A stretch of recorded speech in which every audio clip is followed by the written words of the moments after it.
دونوں ساتھ ناشتے کی ٹیبل پر آئے تو زیغم نے پہلے اس کے لیے چیئر کھسکائی، اس کے بیٹھنے کے بعد خود بیٹھا۔ اب ایک ایک چیز اسے اپنے ہاتھ سے کھلاتا باتیں بھی کر رہا تھا۔ زندگی بہت خوبصورت ہو گئی تھی۔ زیغم اس کی چھوٹی سے چھوٹی چیز کا خیال رکھتا تھا، مگر کچھ کمی تھی جو علیزے کو پوری طرح خوش ہونے نہیں دیتی تھی۔ بس میں اور نہیں کھا سکتی۔ علیزے نے جب زیغم کو روکتے نہیں دیکھا تو بے بسی سے بولی، چڑیا جتنا کھاتی ہو تم اپنی حالت دیکھی ہے؟ زیغم نے مصنوعی غصے سے بول کر جوس کا گلاس اس کے سامنے کیا تو علیزے برے برے منہ بناتی پینے لگی۔ وہ خود اب آرام سے اپنا ناشتہ کر رہا تھا۔ میں آپ سے ایک بات پر ناراض ہوں۔ وہ کیا؟ زیغم نے مسکراتے ہوئے پوچھا۔ اسے یہ روٹھنے منانے والی ادا بہت پسند آئی تھی۔ علیزے کے کیوٹ سے منہ بنانے پر بے انتہا اسے پیار آیا تھا، مگر انجان بن کے پوچھا، ظاہر سی بات ہے کہ اپنی جان سے پیاری بیوی کی ناراضگی بھی دور کرنی تھی۔ کون سی بات؟ آپ نے مجھے شیر کے ساتھ کیوں بند کیا؟ اگر وہ مجھے کھا جاتا تو کوئی اور سزا بھی تو دے سکتے تھے نا۔ غصے کے وقت ہمیشہ آپ میرے جانی دشمن بن جائیں گے۔ غلطی کی ایسی سزا دی جاتی ہے۔ علیزے ناراض نظروں سے اسے دیکھتے بولی، وہ ایک ہی سانس میں شروع ہوئی تھی۔ جو بات اسے اتنے دن سے دل میں پھانس بن کے چبھ رہی تھی آج زبان پر آ ہی گئی۔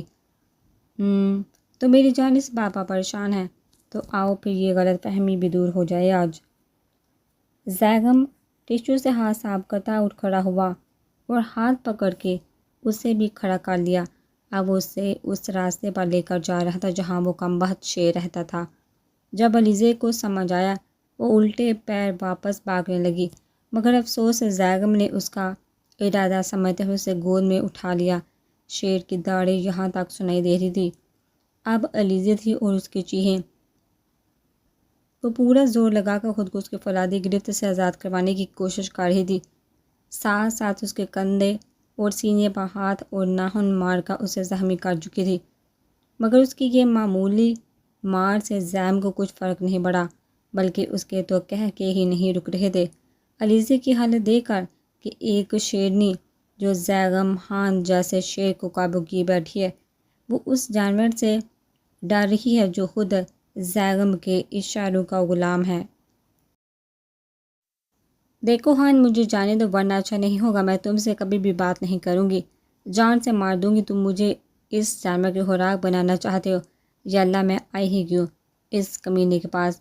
اسے منانے علیزے کی دھمکیاں عروج پر تھی۔ زیغم پلیز پلیز نہیں کرو، وہ مجھے کھا جائے گا۔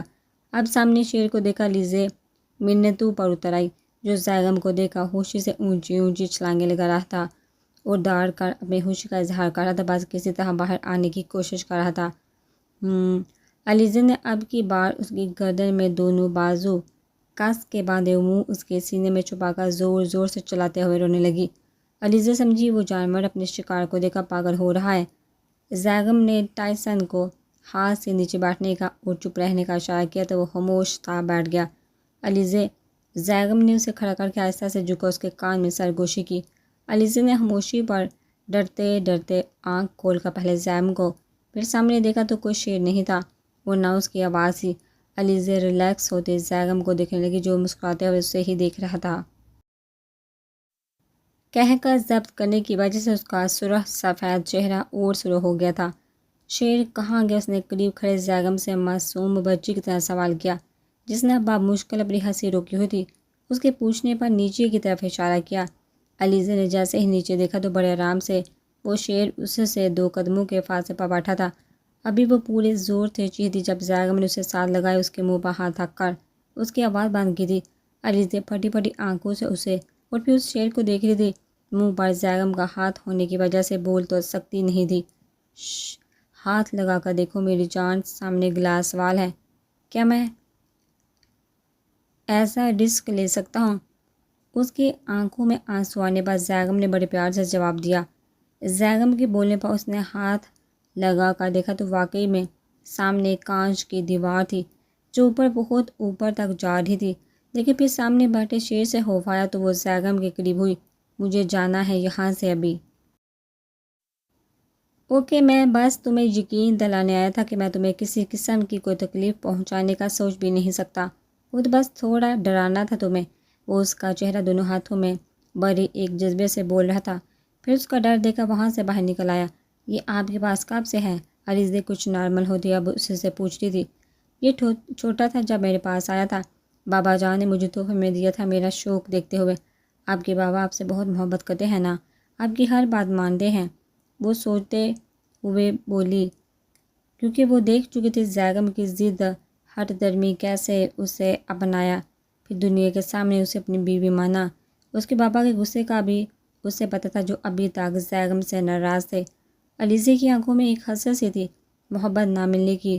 اس کی زندگی کی یہ زخم صرف اس کے باپ کی محبت سے ہی بڑھ سکتے تھے۔ خواہش تو علیزے کی بھی تھی، مگر وہ یہ بات زباں پر لانا نہیں چاہتی تھی، اپنی خود ساختہ انا کی قید میں تھی وہ۔ علیزے، مجھے تم سے چچا جان کے بارے میں بات کرنی ہے۔ زیگم نے اس کشتی کو کنارے لگانے کا فیصلہ کر لیا تھا، اسی لیے علیزے سے بات کرنی چاہیے تھی، کیونکہ وہ علیزے کی کیفیت بھی سمجھ رہا تھا۔ دوسری طرف چچا جان بھی ہسپتال میں تھے، ان کی دوا بھی صرف علیزے ہی تھی۔ اس دن وائٹ ہاؤس سے جانے کے بعد تیمور علی خان کی طبیعت بگڑنے سے انہیں ہسپتال میں ایڈمٹ کروانا پڑا تھا۔ لیکن مجھے آپ کے چچا جان کے بارے میں کوئی بات نہیں کرنی، اس نے زیگم کے ہاتھ اپنے کندھے سے ہٹاتے ہوئے کہا۔ لیکن مجھے کرنی ہے آج اور اسی وقت۔ اب اسے بھی علیزے کی فضول ضد پر غصہ آنے لگا تھا، خود بھی تکلیف میں تھی اور دوسروں کو بھی تکلیف دے رہی تھی۔ اگر وہ پوری طرح ہوش ہوتی اس کے ساتھ تو وہ کبھی اسے اس کے باپ سے ملنے کا نہیں کہتا، مگر علیزے کی آنکھوں میں آج بھی وہی درد اور ویرانی تھی، وہ اپنے دل میں ناسور پالے بیٹھی تھی۔ زیگم جانتا تھا کہ باپ کی محبت کی تڑپ اسے خوش نہیں ہونے دیتی۔ دونوں باپ بیٹی کی تشنگی ایک دوسرے سے مل کر ہی ختم ہوگی، کیونکہ مرے ہوئے پر تو صبر آ جاتا ہے، زندہ بات کیسے کریں؟ تو پھر کریں کسی سے بھی، میں جا رہی ہوں۔ وہ وہاں سے بھاگتے ہوئے نکلی تھی، کہیں اس کے سامنے ہی کمزور نہ پڑ جائے۔ عرشیہ کمرے میں آئے تو آریان سنجیدہ چہرہ لیے لیپ ٹاپ پر آفس کا کام کر رہا تھا۔ کل سے دونوں میں کوئی بات نہیں ہوئی تھی۔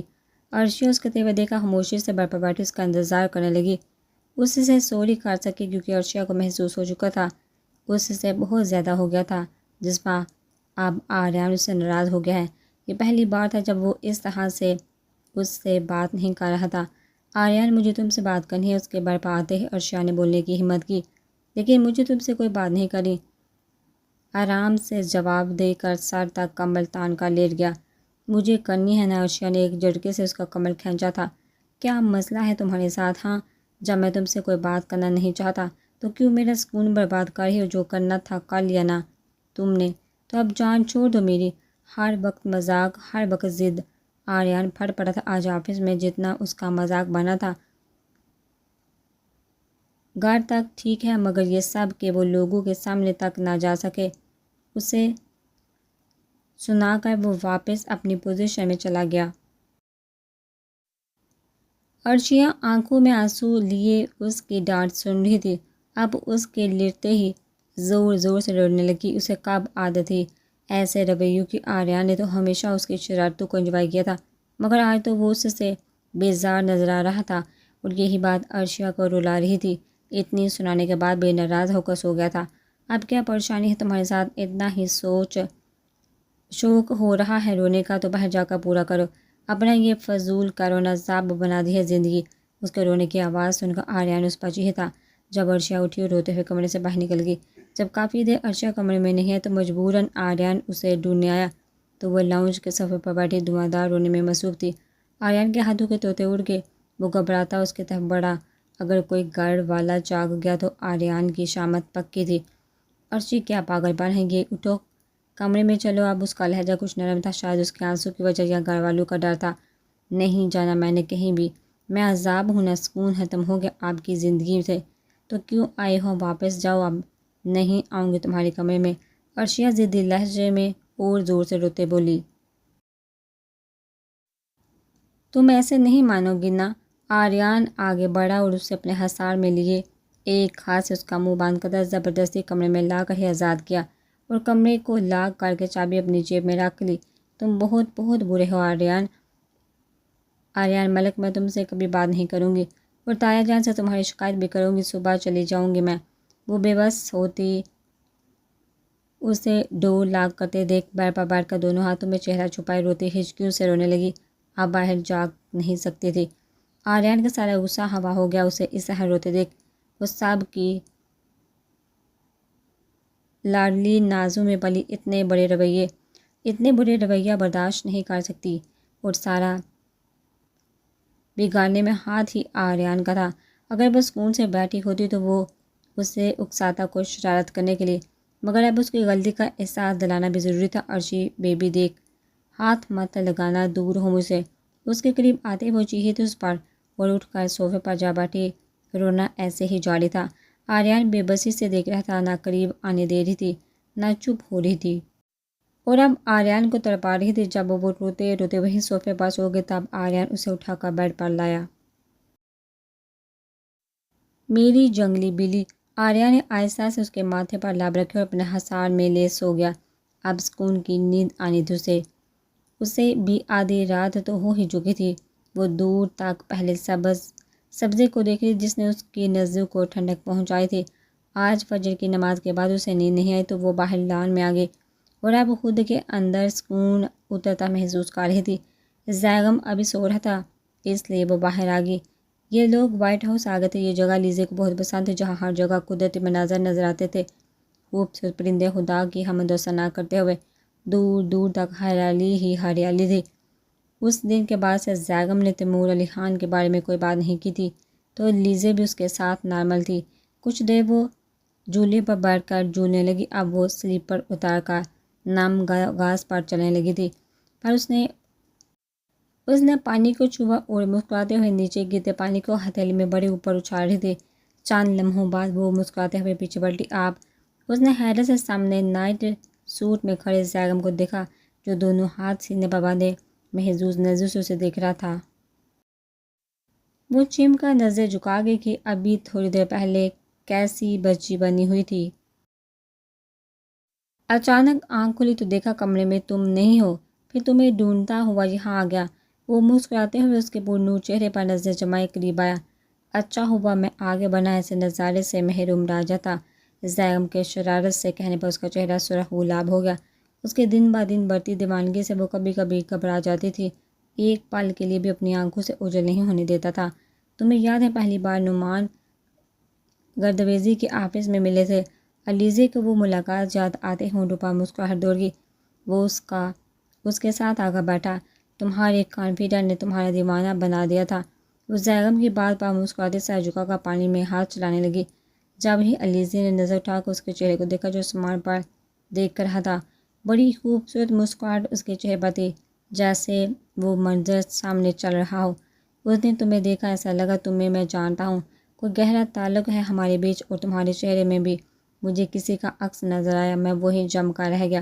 میں پہلی نظر میں تمہاری خوبصورتی سے انسپائر ہوا، پھر تمہاری آنکھوں سے وہ یہ بات نہیں کہہ سکا، اتنے خوشگوار پلو کو وہ گوا نہیں سکتا تھا۔ یہ بات کہے گا، اس لیے اس نے آدھی بات کی تھی۔ میں ایک مغرور شہزادہ تھا، کسی کو خاطر میں نہ لانے والا۔ لڑکیاں میرے لیے صرف ایک وقت گزاری کا ذریعہ تھی، کسی بھی چیز کو حاصل کرنا میرے لیے مشکل نہیں تھا۔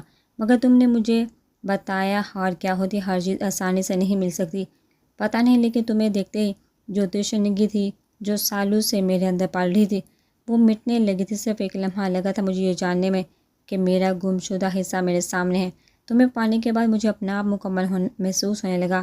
اب اگر میں کسی پل سوچوں کہ تم میرے پاس نہیں یا دور ہو گئی ہو تو میری سانسیں رکنے لگتی ہیں، دنیا خالی خالی لگنے لگتی ہے۔ آج وہ اپنے دل کی ہر بات اس سے کرنا چاہتا تھا، نہ جانے کیوں۔ علیزے یکٹک اسے دیکھ رہی تھی، اتنی محبت پر وہ حیران تھی۔ ہر بار وہ اپنے انداز سے اسے حیران کرتا تھا۔ اس کی محبت، دیوانگی، جنون کے سامنے علیزے اپنے آپ کو بہت چھوٹا محسوس کرتی تھی۔ کچھ دیر بعد اس کی نظر خود ہی جھک گئی۔ اس کی باتوں سے دل میں ہلچل سی مچ گئی تھی۔ اس کے ساتھ کی اپنی زیادتی یاد آنے لگی تھی کہ اتنا سب ہونے کے بعد بھی یہ شخص سب بھول کر اسے ایسے ہی محبت دے رہا تھا جیسے کچھ ہوا ہی نہ ہو۔ جب علیزے کا دل گھبرانے لگا تو بول اٹھی۔ علیزے نے اچانک اس پر پانی پھینکا تو وہ چلائے۔ اتنی دیر میں علیزے اٹھ کر بھاگی۔ اب زیغم پیچھے تھا، دھمکیاں دیتے ہوئے، علیزے آگے تھی، کھلکھلاتی اس کو چڑھاتی ہوئی۔ دونوں پورے لان میں دوڑ رہے تھے۔ کوئی دیکھ لے تو یقین نہ کرے یہ وہی زیغم اور علیزے ہیں۔ دونوں کو ہی محبت نے بالکل بدل کر رکھ دیا تھا۔ اچھا سوری۔ زیغم نے اس کے قریب جا کر اسے قابو کیا تو وہ فوراً معافیا مانگنے لگی۔ علیزے کے دونوں ہاتھ اس کی کمر کے پیچھے باندھ کا اسے اپنی مضبوط گرفت میں لے کر اس پر جھکا اور ایک شرارت کی، اب بتاؤ کیا کرو گی؟ وہ مسکراتا شرارت سے بولا۔ دونوں کی سانسیں پھولی ہوتی علیزے نے کچھ نہ کہتے ہوئے اس کے سینے پر سر کے گہری گہری سانسیں لینے لگی۔ تھک گئی ہوں؟ زیگم نے اس کے بال سہلاتے ہوئے بڑے پیار سے پوچھا۔ آؤ یہاں بیٹھے۔ وہ اسے لیے بینچ پر بیٹھا۔ آپ اپنی کار کو کسی کو ہاتھ لگانے نہیں دیتے ہیں، بہت زیادہ پسند ہے آپ کو یہ۔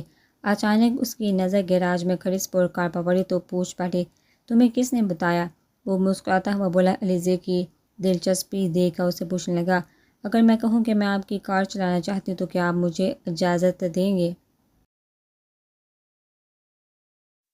تمہیں ڈرائیونگ آتی ہے؟ جی، میں خود ڈرائیونگ کرتی تھی، مگر میری کار بہت چھوٹی تھی، اتنی بڑی کار کبھی نہیں چلائی میں نے تھی کہ تم یوسف خان کو ساتھ لے کر چلی جانا۔ وہ مسکرائے تو علیزے حیرت سے رک گئی۔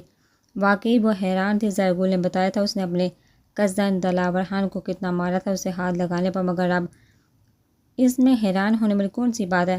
مجھ سمیت میری ہر چیز پر تمہارا حق ہے، تم مالک ہو میری ہر چیز کی اور میں خادم۔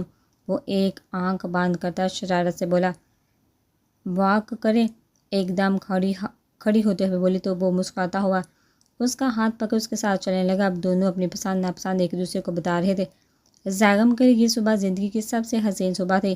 کچھ دیر بعد وہ بولا، آؤ ناشتہ کرتے ہیں، بہت دیر ہو گئی ہے۔ وہ اس کا ہاتھ پکڑے اندر کی طرف بڑھا۔ وہ گنگناتے ہوئے بڑی مگر انداز میں ڈرائیونگ کر رہی تھی۔ زیگم کو سوتے ہوئے اس کے ہونٹوں پر مسکراہٹ تھی۔ اس کی سرگوشیاں یاد کر کے اسٹیئرنگ پر اس کی گرفت ڈھیلی پڑنے لگی۔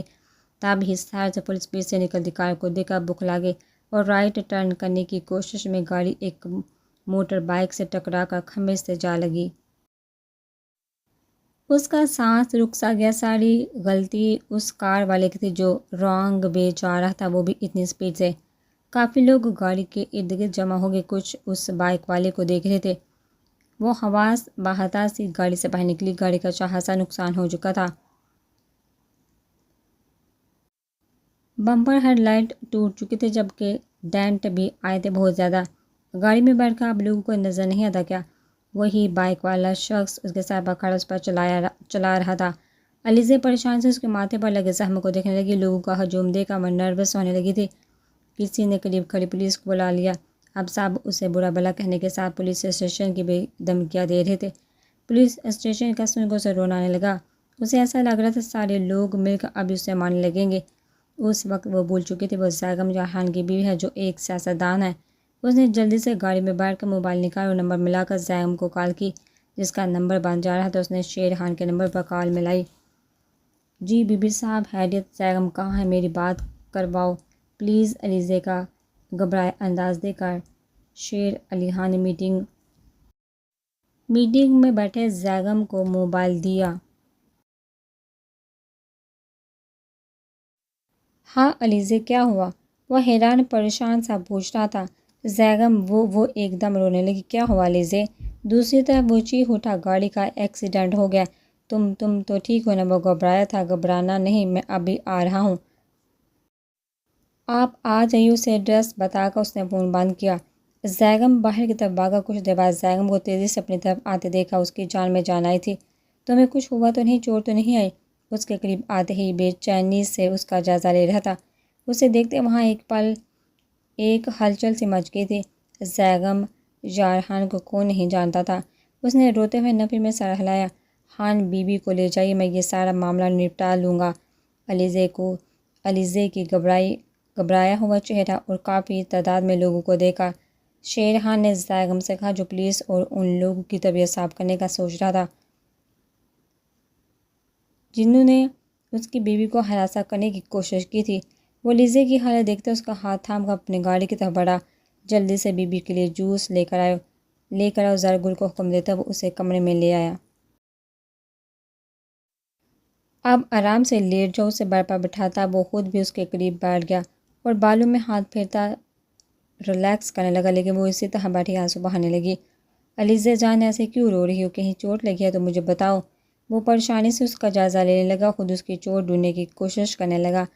آپ کی گاڑی، اس کا دماغ وہیں اٹکا ہوا تھا۔ اسے یہ خوف تھا زیگم یہ نہ سمجھے اب بھی اسے بدلہ لینے کے لیے سب کر ہی ہے، کیونکہ زیگم کے کہنے کے بعد وہ یوسف خان کو ساتھ لے کر نہیں گئی تھی بلکہ خود اکیلی چلی گئی تھی۔ گاڑی تم سے زیادہ تو نہیں ہے، ایسی ہزار گاڑیاں تم پر قربان میری زندگی، میرے لیے یہی بہت ہے۔ تم ٹھیک ہو، گاڑی ٹھیک بھی ہو سکتی ہے، نہیں بھی آ سکتی ہے، لیکن اگر تمہیں کچھ ہو جاتا تو میں نئی علیزے کہاں سے لاتا؟ آخر میں شرارت سے بولا تو وہ اس کے آنسوں میں روانی آ گئی۔ میں نے یہ سب جان بوجھ کر نہیں کیا۔ وہ اس کے سینے سے لگی۔ زیغم نے مسکراتے ہوئے اس کے گرد اپنے بازو پھیلا لیے اور بالوں پر اپنے لب رکھے۔ میں جانتا ہوں علیزے، بس چپ ہو جاؤ۔ دروازے پر دستک ہوئی تو علیزے اس سے دور ہوئی۔ زرگل جوس لے کر آئی تھی۔ زیغم کے سر پر کال آئی تھی۔ میٹنگ کینسل کر دو، اس نے یہ کہہ کر کال کاٹ دی۔ اب وہ علیزے کو اس حالت میں چھوڑ کر نہیں جا سکتا تھا۔ اب تمہیں جہاں بھی جانا ہوا میرے ساتھ جاؤ گی، اب اکیلے بالکل بھی نہیں جاؤ گی تم۔ ڈاکٹر کو کال کرنے کے بعد وہ کمرے میں آیا اور علیزے کو کہا I am sorry Arshi, I am sorry. وہ پچھلے آدھے گھنٹے سے اسے منانے کی کوشش کر رہا تھا مگر وہ مان کر نہیں دے رہی تھی۔ تم نے یہ سب کیسے کہہ دیا جو میں نے کبھی خواب میں بھی نہیں سوچا تھا؟ وہ بار بار ایک ہی بات دہرائی جا رہی تھی۔ وہ ہر بار اس کی آنکھیں نئے سرے سے برسنا شروع ہو جاتی۔ آریان کا جذباتی سا دل اس بن بادل برسات میں ڈوبتا جا رہا تھا۔ اسے اپنی غلطی کا شدت سے احساس ہو رہا تھا۔ اس دن سے پہلے اس نے کبھی بھی ارشیا سے اس لہجے میں بات نہیں کی تھی، اور اس دن جیسے تمام عرصے کی کسر نکال چکا تھا۔ اس عذاب نہ جانے کیا کیا کہہ بیٹھا تھا۔ I am really very sorry ارشی، دیکھو پتہ نہیں کیسے مجھے اتنا غصہ آ گیا تھا، دیکھو معافی مانگ رہا ہوں یار۔ اس کے دونوں ہاتھ تھام کر اپنے سینے پر رکھتا تلخی ملتجی لہجے میں بولا، ایسی باتیں کہیں ہی کیوں جو معافی مانگنی پڑے۔ وہ ابھی بھی راضی نہیں تھی۔ اس کی سوجی آنکھیں دیکھ کر آریان کو تعصب ہونے لگا۔ سب کی لاڈلی کا کیا حال کر دیا تھا اس نے، 2 دن سے خود بھی تو سکون میں نہیں تھی۔ یہ پگلی اس سب سے آریان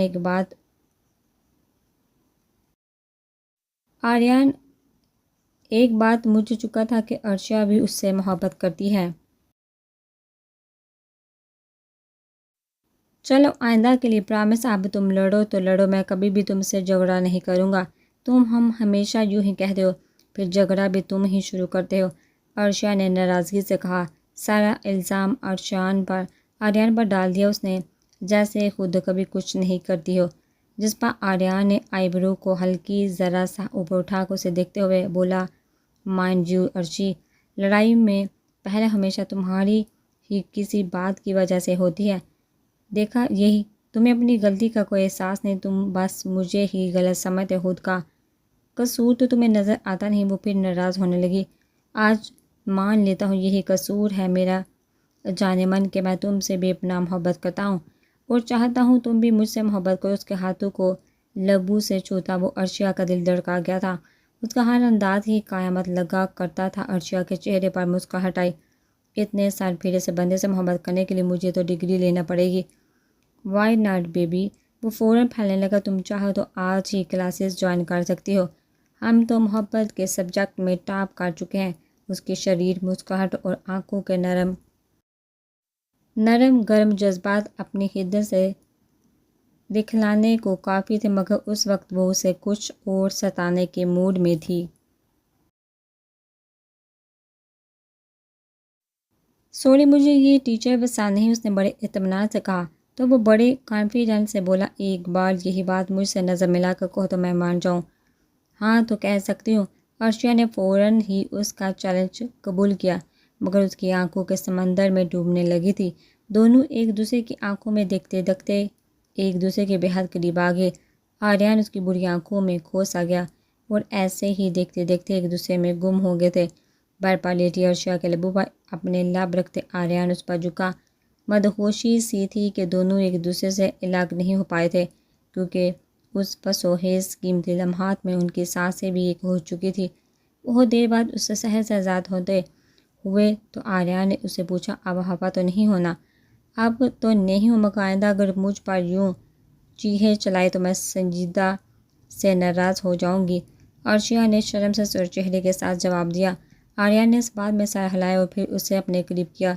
کل یہ دونوں ہنی مون پر جانے والے تھے، جو ارشیا کے لیے آریان کی طرف سے سرپرائز ہوگا۔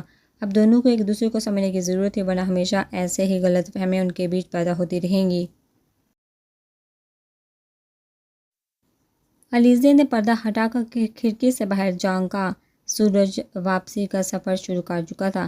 سرسبز زمین پر اس کے نارنجی شعاعوں کا عکس سونا بکھیرا تھا۔ وائٹ ہاؤس سے باہر بھی ہر سو دلکشی اور سبزہ بکھرا ہوا تھا۔ سامنے ایک لمبی پک ڈنڈی تھی جس کے دونوں طرف رنگین بے تحاشا خوبصورت پھول کھلے گویا مسکرا رہے تھے۔ باہر کے موسم کی تمام دلکشی اور رعنائی اور حسن کسی کا بھی دل جگہ لینے کی صلاحیت رکھتا تھا۔ وہ 4 بجے سو کر اٹھی تھی اور زیگم کے ساتھ لنچ کرنے کے بعد کمرے میں آ کر سو گئی تھی۔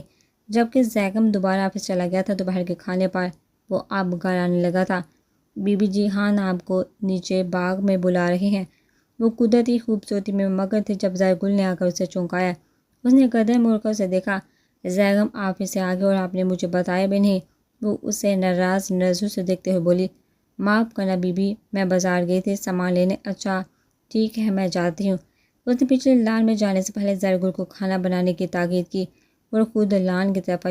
یہاں گھاس لمبی تھی، یہ تقریباً 10 ایکڑ رقبے پر پھیلا ہوا میدان تھا۔ اسے زرگل نے بتایا تھا لان کے دوسری جانب استبل تھا، جہاں اعلیٰ نسل کے گھوڑے موجود تھے جن کی دیکھ بھال پر بہت سے ملازم الگ سے مامور تھے۔ زیگم کو رائڈنگ کا شوق تھا، یہ سوچ کر اس کے چہرے پر مسکراہٹ بکھر گئی۔ تیز ہوا کے جھونکوں سے اس کے بال اڑنے لگے۔ اس نے زیگم کی تلاش میں نگاہیں دوڑائی، بالوں کے ایک ہاتھ سے سمیٹا جو پشت پر بکھرے ہوئے تھے۔ سامنے ہی سفید گھوڑے کی پشت پر ہاتھ پھیرتا وہ سیاہ لباس میں آنکھوں میں گلاسز چڑھائے شہزادوں کی آن بان شان کے ساتھ کھڑا تھا۔ اسے دیکھتے ہی مسکرا کر اس کے قریب آئے اور ملازم کو گھوڑا باہر لانے کا اشارہ کیا۔ ڈرائیونگ تو دیکھ لی آپ کی، اب رائڈنگ دیکھتے ہیں۔ اس نے علیزے کی طرف شرارت سے دیکھتے ہوئے کہا، نہیں میں نہیں، مجھے کچھ نہیں کرنا۔ علیزے کو خوف آیا۔ اس ایکسیڈنٹ کے بعد سے وہ ہر چیز سے خوف زدہ تھی۔ ایسے کیسے نہیں، زیگم خان کی بیوی ہو کر ڈر رہی ہو؟ وہ ایک جست میں گھوڑے کی پشت پر سوار ہوا اور ایک ہاتھ سے لگامیں پکڑ کر دوسرے ہاتھ کو پھیلائے ہوئے وہ ذرا سا جھکا تھا اور اگلے لمحے اسے کسی گڑیا کی طرح اٹھا کر گھوڑے کی پشت پر اپنے آگے سوار کیا۔ علیزے نے خود کو ہوا میں اڑا محسوس کیا تو آنکھیں بند کیے مسلسل چیختی گئی۔ اسے ایسا محسوس ہو رہا تھا کہ اگلے پل وہ زمین پر گرے گی اور گھوڑے کے بے رحم قدموں تلے آ کر کچلی جائے گی۔ مگر ایسا جب بہت دیر تک نہیں ہوا تو اس نے حیران ہو کر ایک دم آنکھیں کھول کر دیکھا تو شرم سے پانی پانی ہو گئی۔ وہ زیگم سے چپکی ہوئی گرنے کے ڈر سے اس کے سینے میں منہ چھپائے ہوئے تھی۔ اس نے بدھ فاصلے پر ہونا چاہا مگر گھوڑے کی پشت پر سوار ہو کے فاصلہ برقرار رکھنا ممکن نہیں تھا۔ اس کی دونوں ٹانگیں اطراف میں تھی اور اس کا وجود زیگم کے مضبوط آہنی بازو کے حلقے میں۔ گھوڑے کا ہر اڑتا قدم ایک جھٹکا لگاتا اور اسے کچھ اور زیگم خان کے قریب تر کر جاتا۔ اس درجہ قربت پر علیزے کا چہرہ شرم سے سرخ ہو گیا۔ یہ کیا بدتمیزی خان! جب اسے کچھ نہ سوجی تو اس نے زیگم کے سینے پر دونوں ہاتھوں سے مکے کی بارش کر دی۔ مگر اس پر کیا اثر ہوتا تھا؟ اس نے جیسے اعزاز سمجھ کر یہ سوغات قبول کی تھی۔ مزے سے ہنستا چلا گیا۔ یہ بدتمیزی نہیں محترمہ، رومانس کا ایک خوبصورت انداز ہے اور صعب بول کا ان پلوں کو محسوس کرو جو آج ہمارے بیچ ہیں۔ اس کی گمبھیر سرگوشی ہواؤں کی آواز کے ساتھ علیزے کے کانوں میں گونجی تو وہ سمٹ کر رہ گئی۔ کوئی دیکھ لے گا خان، پلیز مجھے نیچے اتاریں۔ گھوڑے کی رفتار ہر لمحہ بڑھ رہی تھی اور علیزے کو اپنی پوزیشن پر شرم آ رہی تھی، اسی لیے دھیمی سرگوشی میں بولی، مجھے تو اس میں کوئی پرابلم نظر نہیں آ رہی۔ کوئی کچھ نہیں سوچے گا، سب کو پتہ ہے میرا تم سے کیا رشتہ ہے اور دیکھ بھی لیا تو سوچیں گے اپنی جانب کو رومانس سے سکھا رہا ہے ان کا خان۔ اس نے شرارت سے آنکھ ماری اور اسے مزید قریب کر کے کندھے پر سر رکھ لیا۔ اب اس کی خوشبو اپنی سانسوں میں اتار رہا تھا۔ تھوڑی دیر بعد اس سے الگ ہوتا بولا، تم بہت خوبصورت ہو۔ اس نے علیزے کو ایک بازو کے گرے میں لے کر اپنے آگے بٹھایا۔ اب علیزے کی پشت بال گردن زیگم کے سامنے آ ہی گئی اور اس کا منہ سامنے آ گیا۔ اب وہ اسے دیکھ نہیں سکتی تھی، جس سے علیزے کی سانسیں تیز ہو گئی تھی۔ زیگم اس کی حالت کو سوچتے ہوئے مسکرا دیا۔ علیزے کے بال بہت خوبصورت انداز میں ہوا میں لہرا رہے تھے۔ ریشمی معمولی بال زیگم کے منہ پر لگ رہے تھے اور ان کی خوشبو زیگم کی سانسوں کو مہکا رہی تھی۔ زیگم نے علیزے کے بالوں کو سمیٹ کر اس کے دائیں کندھے پر آگے کی جانب ڈال دیا، پھر اپنا چہرہ اس کے کندھے پر ٹکا کے کان کے لو کو اپنے ہونٹوں سے چھوا۔ ہنی مون پر کہاں جانا ہے؟ شرارت بڑے انداز میں کہتے علیزے کو بازو کے حلقے میں لے کر زور سے بینچا تھا۔ اسی طرح لیے اسے خوب سیر کروائی تھی۔ علیزے کے دل سے سارا خوف ختم ہو گیا کیونکہ زیگم اس کے ساتھ تھا۔ اس کی جگہ کھلکھلاہٹوں نے لے لی تھی۔ دونوں ایک ساتھ گھوڑے کی پیٹھ پر سوار کتنی ہی دیر دور تک دوڑتے رہے اور انجوائے کرتے تھے۔ جب علیزے کو تھکان محسوس ہونے لگی تب وہ بولی، اندر چلے۔ زیگم نے احتیاط سے اسے نیچے اتارا، پھر اسے بازو کے حلقے میں لیے اندر کی طرف بڑھا۔ اسی وقت اس کا موبائل رنگ ہوا۔ کال شبیر علی خان کے خاص ملازم کی تھی۔ اس نے یس کر کے کان سے لگا اور دوسری طرف کی بات سنتے ہی ایک دم چیخا، واٹ؟ اور تم مجھے اب بتا رہی ہو کون سے ہسپتال میں ہے؟ ٹھیک ہے، میں ابھی آ رہا ہوں۔ علیزے زیگم کو پریشان دیکھ کر خود پریشان ہو گئی تھی۔ خاموش کھڑی اسے کال سے فارغ ہونے کا انتظار کرنے لگی۔ کیا ہوا خان صاحب، ٹھیک ہے نا؟ نہیں، بابا جان کی طبیعت ٹھیک نہیں، مجھے ابھی جانا ہوگا، تم اپنا خیال رکھنا اور اکیلے باہر مت نکلنا، ٹھیک ہے؟ اس کا گال تھپ تھپا کے تیزی سے باہر نکلا تھا، علیزے کی کچھ بھی سمجھنے سے پہلے ہی۔ شبیر علی خان کی طبیعت خرابی کا سنتے ہی وہ ساری ناراضگی ختم کرتے ان سے ملنے حویلی آیا تھا۔ ہسپتال سے حویلی آنے کے بعد ہی انہوں نے زیگم خان کو کال کروائی تھی۔ جب زیگم ان کا ہاتھ پکڑ کے بیٹھا تو انہوں نے اسے اپنی پریشانی بتائی جس کی وجہ سے ان کی طبیعت خراب ہوئی تھی۔ ان کی مخالفین پارٹی نے کچھ معاملات خراب کر دیے تھے۔ وہ اس سے 2 دن کے لیے اپنی جگہ بیرون ملک میٹنگ کے لیے ایمرجنسی کچھ ساتھی منسٹر کے ساتھ جانے کا کہا تھا۔ جانا انہیں خود تھا مگر اب بیماری کی وجہ سے زیگم کو بھیج دیے تھے۔ زیگم جو علیزے کے ساتھ ہنی مون پر جانے کا پلان کر چکا تھا اب بے بس و تباہ کے حالات دیکھتا ان کے کہنے پر جانے کے لیے تیار ہو گیا۔ یار میں کیسے رہوں گا تمہارے بغیر اتنے دن؟ زیگم کا بالکل دل نہیں مان رہا تھا۔ علیزے کو اکیلا چھوڑ کر جانے کو عجیب سی بے چینی خوف دل میں محسوس کر رہا تھا۔ ساتھ لے کر نہیں جا سکتا تھا کہ پچھلی بار اس سیاسی مخالفین نے علیزے کو نشانہ بنایا تھا اور اب بھی سب وہاں موجود ہوں گے کیونکہ تمام پارٹیوں کے سربراہ وہاں پہنچنے والے تھے۔ اسی وجہ سے وہ علیزے کو سیاسی دشمنی سے دور رکھنا چاہتا تھا۔ اب وہ جس کام کے لیے جا رہا تھا وہ بھی کوئی نازک معاملہ تھا جو بگڑ گیا تھا، جسے ٹھیک کرنے شبیر علی خان کو یا زیگم کو ہی جانا ضروری تھا۔ 2 دن کی تو بات ہے، پہ ہم ساتھ ہی ہوں گے اور اسے تو علیزے بھی تھی اور اداس تو علیزے بھی تھی مگر اس کے سامنے ظاہر کر کے اسے اور پریشان نہیں کر سکتی تھی۔ کیا پتہ یہ سر پھیٹا انسان جانے سے انکار کر دے یا کوئی اور ضد پر اڑ جائے، اس سے اس کے باپ کی نظر میں اور بری بن جائے گی۔ وہ دونوں آدھی رات کو بیٹھے اپنے دل کو سمجھاتے تسلیاں دیتے ایک دوسرے سے باتیں کر رہے تھے۔ صبح 7 بجے زیگم خان کی فلائٹ تھی۔